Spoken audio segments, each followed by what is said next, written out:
Craig Harrison, no game for the New Saints last week, with TNS's season being in effect 11 months long. Yeah. I guess there's plenty of positives to take from the breaks when you can get them. Yeah, definitely. You know, the lads have been in since May. You know, they broke up in May and they've been in since May. So yeah, it's been 6 and a bit months as it is, as we stand now. You know, we've still got 3-4 months of the season left. So good opportunity for the two lots of things.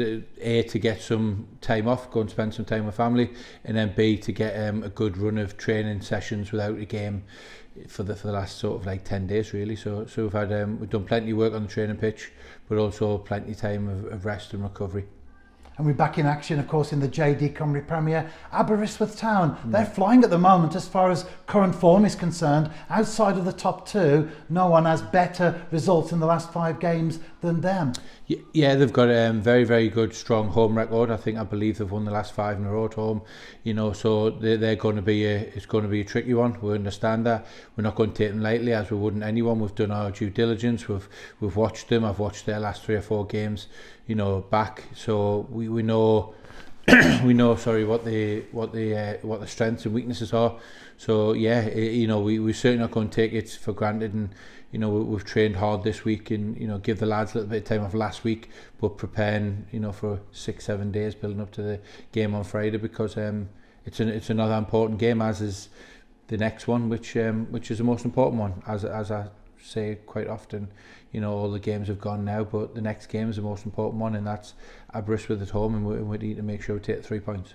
And you've had a little bit more time to prepare than normal. Has that been helpful? Yeah, it has, definitely. You know, it's been a little bit more time to get players who have been out injured out on the training pitch to get some more contact time.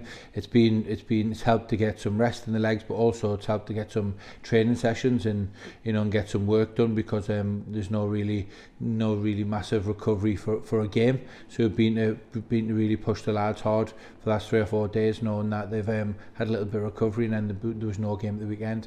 So yeah, the build up to this week has been good.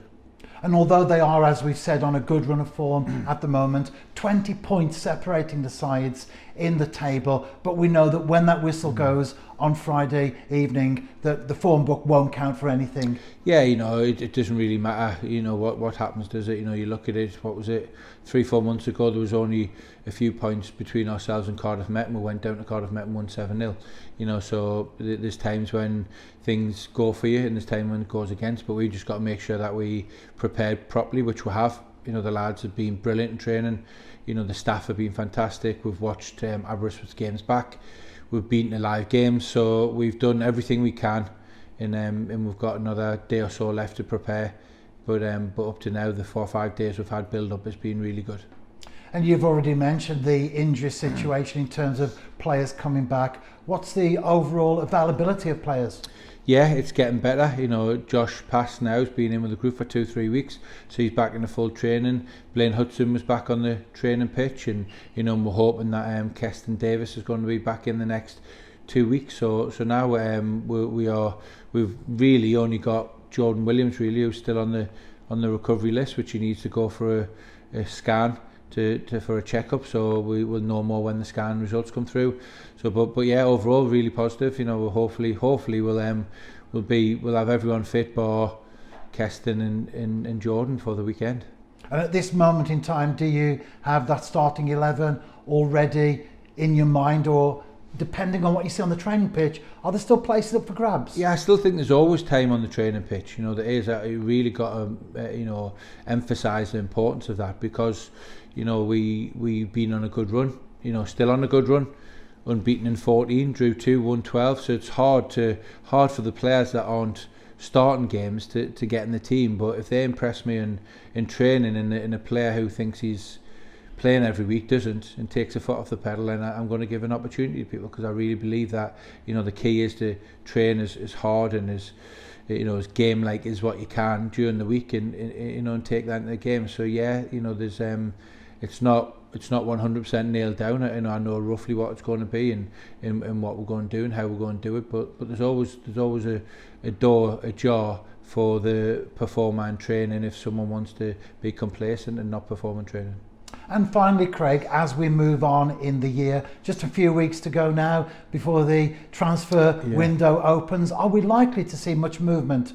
Yeah, I would very much like to. You know, I'd like to bring maybe 1 or 2 in, definitely, to strengthen the squad, to just give a bit more strength and depth. We've obviously got a very good squad with very good players, but I still think we could do with a bit more strengthening in key areas. So yeah, you know, ideally, you know, we'll bring 1 or 2 in, but possibly like to bring 3 in. And as we know, it's not always an easy task bringing players in, but how far down the road are you with the general players that you referred to? Yeah, look, we've got a really hard working and highly qualified group of recruitment.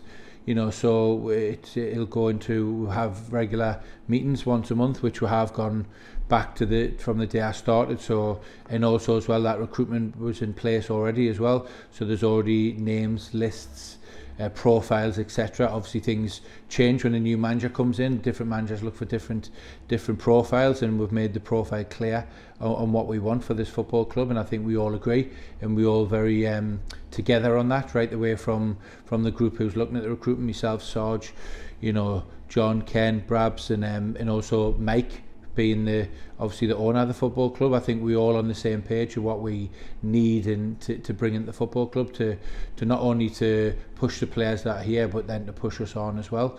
So yeah, it's not an easy job. It's a tough job. You're probably going to get, you know, every one you're going to get over the line. You probably had 20, 30, 40 no's along the way, some way, shape or form, for some reason. But now the guys are doing a fantastic job of getting out there, watching games, and identifying targets that we need to move forward, and then it's up to us to get them across the line then. So yeah, you know, it's an ongoing project. It doesn't just start in December or November. It's ongoing, and you know, and that's moving, you know, at a different rate all through the year of just keeping an eye on people and availability and etc. So yeah, we're looking forward to the January window, and hopefully we can bring 2 or 3 in.